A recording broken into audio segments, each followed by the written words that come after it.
एक छोटे से गांव में हरि सिंह अपने बेटे किशन के साथ एक मिट्टी के घर में रहता था। किशन की माँ उसे जन्म देते वक्त चल बसी थी। तब से हरि सिंह ने किशन को पाल पोस कर बड़ा किया था। हरि सिंह चाहता था कि उसका बेटा सहारा बने, लेकिन किशन तो बस सोने और आलस करने में माहिर था। अरे किशन, अभी तक चारपाई नहीं छोड़ी? सूरज सिर पर चढ़ाया और तू अभी भी सो रहा है। मैंने सुबह कहा था कि कुछ बर्तन पड़े हैं, उन्हें साफ कर देना, पर तुम तो अपनी नींद से ही बाज नहीं आते। अरे बापू, अभी तो आंख ही लगी है, इतनी जल्दी क्यों उठाते हो? और आप चिंता क्यों करते हैं?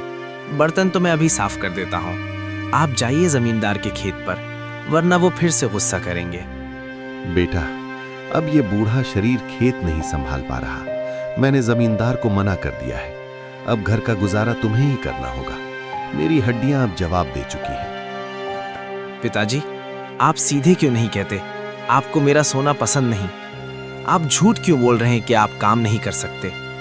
तुम्हें मेरी बात झूठ लगती है? बाहर निकल कर देखो, लोग ताने मारते हैं कि कैसा निकम्मा बेटा पाल रखा है। जिस दिन मैं मर जाऊंगा, उस दिन तुम्हें मेरी बातों की कीमत समझ आएगी। पिता की बातें किशन को चुभ गईं। वो गुस्से में घर से निकलकर नदी किनारे एक पेड़ के नीचे जाकर बैठ गया। ये गांव वाले भी ना पिताजी को भड़का देते हैं। अगर मैं थोड़ा आराम कर लूं तो कौन सा पहाड़ टूट जाएगा। खैर, अभी तो थक गया हूं, थोड़ा सो लेता हूं। किशन सो जाता है। तभी वहां से एक पंडित बाबा गुजरते हैं और उसे जगाते हुए बोलते हैं, उठो मूर्ख, इतने हट्टे कट्टे और जवान हो, फिर भी आलसियों की तरह दिन भर सो रहे हो। क्या तुम्हें काम नहीं करना? तुम्हारे जीवन का कोई उद्देश्य नहीं है? बाबा, आपको क्या समस्या है? घर पर पिताजी नहीं सोने देते हैं, यहाँ आप आ गए। मुझे शांति से रहने दीजिए। बेटा, मैं तुम्हारा कोई शत्रु नहीं हूं। मैं तो तुम्हारी भलाई के लिए बोल रहा हूं। तुम गलत रास्ते पर चल रहे हो। याद रखना, तुम पर बहुत बड़ी मुसीबत आने वाली है। अगर अब भी नहीं संभले तो भारी कीमत चुकानी होगी। जाइए बाबा, मुझे मत डराइए। जो होगा मैं देख लूंगा। किशन ने बाबा की चेतावनी को अनसुना कर दिया, लेकिन समय अपनी चाल चल रहा था। कुछ ही दिनों में हरि सिंह की हालत बिगड़ने लगी। फिर भी हरि सिंह काम करना नहीं छोड़ता। सुबह सुबह हरि सिंह अपना हल लेकर खेत की ओर निकल पड़ा। गांव के चौपाल पर कुछ लोग बात कर रहे थे। हरि सिंह बेचारा, कैसा निठल्ला बेटा मिला है। दिन भर आवारा गर्दी और सोया रहता है। जिस घर का बेटा ही सोया रहे, उस घर में उजाला कैसे आएगा? बेचारा हरि सिंह, अब तो उसकी उम्र भी हो गई है, फिर भी दिन भर काम करता रहता है। हाँ, सही कह रहे हो। ऐसा बेटा होने से अच्छा है कि कोई बेटा ही न हो। ये बातें हरि सिंह के दिल को चीर देती हैं। फिर भी वो अपना दिल मजबूत बना के खेत की ओर निकल पड़ता है। जैसे ही हरि सिंह खेत पहुंचा, जमींदार बोला, क्यों रे हरि सिंह, इतनी देर क्यों हो गई आने में? तुझे खेतों में काम करना है या नहीं? वैसे भी तेरी हड्डियों में अब जान नहीं रही। लगता है अब तुम्हारी जगह दूसरे लोगों को काम पर रखना होगा। नहीं नहीं मालिक, मैं अभी खेत की जुताई कराता हूँ। आप चिंता मत करो, मैं सब कर लूंगा। इतना बोलकर वो काम पर लग गया। दिन भर वो काम करता रहा। शाम को खेत से लौटते वक्त हरि सिंह रास्ते में ही गिर पड़ा। लोगों की भीड़ जमा हो गई। गांव के कुछ लोगों ने हरि सिंह को अस्पताल पहुंचाया। वहीं दूसरी तरफ किशन घर में आराम से सो रहा था। तभी उसका पड़ोसी मुरली बोला, किशन, ओ किशन, जल्दी उठ। मुरली किशन को सारी बात बताता है। रास्ते में गिरना, लोगों का इकट्ठा होना, अस्पताल ले जाना। किशन भागता हुआ अस्पताल पहुंचा। बापू, आंखें खोलो बापू, मैं आपको कुछ नहीं होने दूंगा। बेटा किशन, शायद अब मेरा वक्त आ गया है। अपना ख्याल रखना। याद रखना, काम कोई छोटा बड़ा नहीं होता। इंसान की सोच छोटी बड़ी होती है। तभी डॉक्टर किशन को बताते हैं, किशन, इनकी हालत बहुत गंभीर है। फौरन ऑपरेशन करना होगा, वरना इन्हें बचाना मुश्किल हो जाएगा। इसके लिए तुम्हें 40,000 रुपए जमा करने होंगे। डॉक्टर साहब, इतने पैसे मैं कहाँ से लाऊंगा? कृपया कुछ समय दीजिए। मैं कुछ दवाइयाँ दे देता हूँ जिससे इन्हें कुछ दिन आराम रहेगा, लेकिन जितनी जल्दी हो सके पैसों का इंतजाम करो। किशन टूट चुका था। उसने जमींदार से मदद मांगी, पर जमींदार ने उसे ये कहकर भगा दिया कि बूढ़े घोड़े पर मैं पैसा नहीं लगाता। मुखिया ने भी हाथ खड़े कर दिए। थक हार कर किशन उसी नदी किनारे बैठ गया जहां वो हमेशा बैठा करता था। हे भगवान, अगर पिताजी को कुछ हो गया तो मैं खुद को माफ नहीं कर पाऊंगा। कहाँ से इतने सारे पैसे लाऊं? काश मैंने आलस नहीं किया होता और पिताजी की खेतों में मदद की होती, तो आज ये दिन नहीं देखना पड़ता। तभी वहां पर वही साधु बाबा आ जाते हैं। साधु बोले, रोने से भाग्य नहीं बदलता बेटा, मेहनत से बदलता है। बाबा, मुझे क्षमा कर दीजिए। आपकी चेतावनी सच हो गई। मुझे 40,000 रुपए चाहिए, वरना मेरे पिताजी मर जाएंगे। मेरे पास वक्त कम है और ताकत भी नहीं बची। कोई मेरी मदद नहीं कर रहा। बेटा, तुम्हें अपनी गलती का एहसास है, ये अच्छी बात है। ये लो, ये मेरी शक्ति से सिद्ध किया हुआ पानी है, इसे पी लो। ये तुम्हें थकने नहीं देगा और तुम्हारे अंदर दानव जैसी शक्ति भर देगा। इतना बोलकर साधु चले गए। शाम होने को आई थी। किशन भी घर पहुंचा।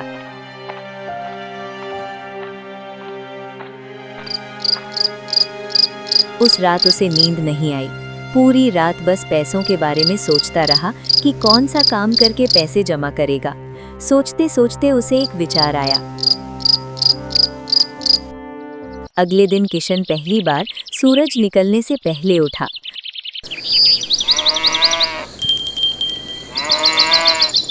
वो कुल्हाड़ी लेकर जंगल की ओर निकल पड़ा। जंगल पहुंचकर किशन ने जैसे ही वो पानी पिया, उसे लगा जैसे उसके शरीर में बिजली दौड़ गई हो। उसने बिना रुके घंटों लकड़ियां काटी। देखते ही देखते उसने इतनी लकड़ी काट ली कि बाजार में बेचकर उसे 5,000 रुपए का मुनाफा हुआ। चमत्कार! बाबा के पानी ने तो सच में जादू कर दिया। अब मैं और मेहनत करूंगा। अगले कुछ दिनों तक किशन पागलों की तरह मेहनत करता रहा। उसने 15,000 रुपए जमा कर लिए, लेकिन समय कम था और पिता की हालत बिगड़ रही थी। उसे अभी 25,000 रुपए और चाहिए थे। आज रुका तो पिताजी नहीं बचेंगे। अभी और पैसों की जरूरत है। मैं रुक नहीं सकता और बाबा का आशीर्वाद भी तो मेरे साथ है। मुझे थकान नहीं हो सकती।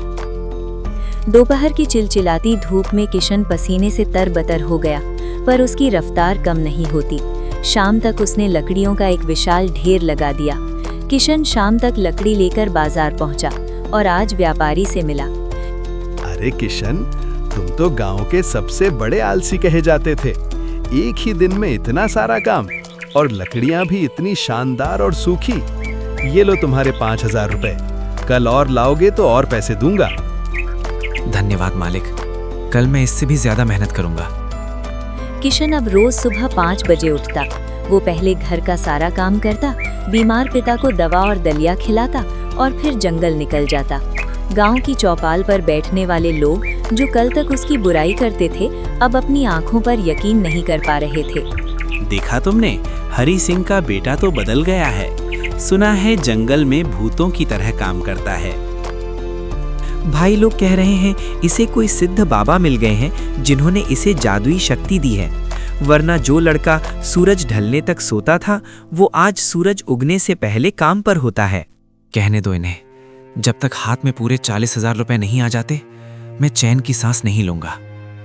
किशन ने लकड़ी बेच बेच कर 35,000 रुपए जमा कर लिए थे, लेकिन अब समय खत्म हो रहा था। हरी सिंह की हालत बिगड़ने लगी थी। डॉक्टर ने कहा था कि अगर अगले 2 दिनों में ऑपरेशन नहीं हुआ तो जहर पूरे शरीर में फैल जाएगा। किशन को 5,000 रुपए की सख्त जरूरत थी। किशन जमींदार के पास मदद मांगने गया। आओ किशन, सुना है आजकल बहुत बड़े मेहनती बन गए हो। क्या चाहिए? पैसे? हाँ मालिक, सिर्फ 5,000 रुपए कम पड़ रहे हैं। मेरे पास वक्त नहीं है। आप ये पैसे दे दीजिए। मैं आपके यहाँ उम्र भर गुलामी करूंगा। गुलामी की जरूरत नहीं, मेरे एक खेत की जुताई कर दो। मेरा 8 कट्टा खेत बंजर पड़ा है, मिट्टी पत्थर जैसी सख्त हो चुकी है। अगर तुम कल सूर्यास्त से पहले उस पूरे खेत की जुताई कर दो, चाहो तो मेरे बैल को भी ले जाओ। अगर तुम ये काम कर दिए तो मैं तुम्हें 5,000 रुपए दूंगा। मंजूर है मालिक, कल शाम तक काम पूरा मिलेगा। इतना बोलकर किशन जमींदार के खेत की ओर निकल पड़ा। खेत पहुंचकर उसने जुताई शुरू कर दी। दोपहर तक किशन की हिम्मत टूटने लगी थी। उसके हाथों से खून निकलने लगा था। तभी उसे पंडित बाबा की आवाज उसके कानों में गूंजी, मुसीबत का पहाड़ गिरेगा किशन, तैयार रहना। किशन फिर से खेतों को जोतने लगा।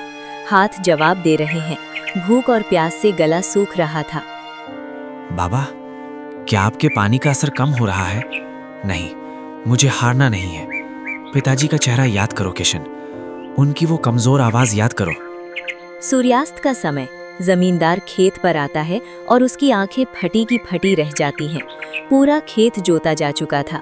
किशन वहीं खेत के किनारे बैठा था। ये नामुमकिन है। 8 आदमियों का काम एक लड़के ने एक दिन में कर दिया। लो किशन, ये रहे तुम्हारे पैसे। तुम इंसान नहीं, कोई दैत्य हो। किशन ने पैसे उठाए और सीधा अस्पताल भागा। उसके पैर लड़खड़ा रहे थे, पर दिल धड़क रहा था। डॉक्टर साहब, ये लीजिए पूरे 40,000 रुपए। ये पूरे पैसे मेरी मेहनत के हैं।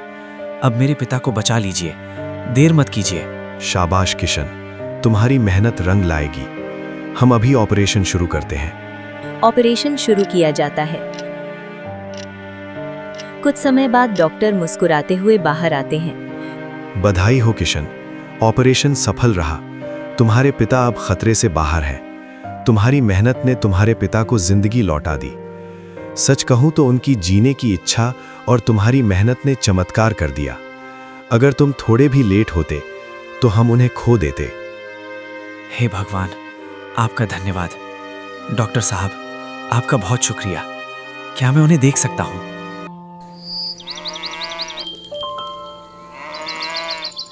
कुछ दिनों ऐसे ही बीत जाते हैं। अब किशन अपने पिता को लेकर घर आता है। बेटा, मैं अभी भी जिंदा हूं।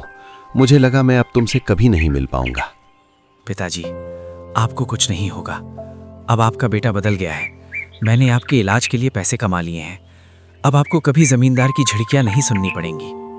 बेटा, आज तू सच में मेरा सहारा बन गया।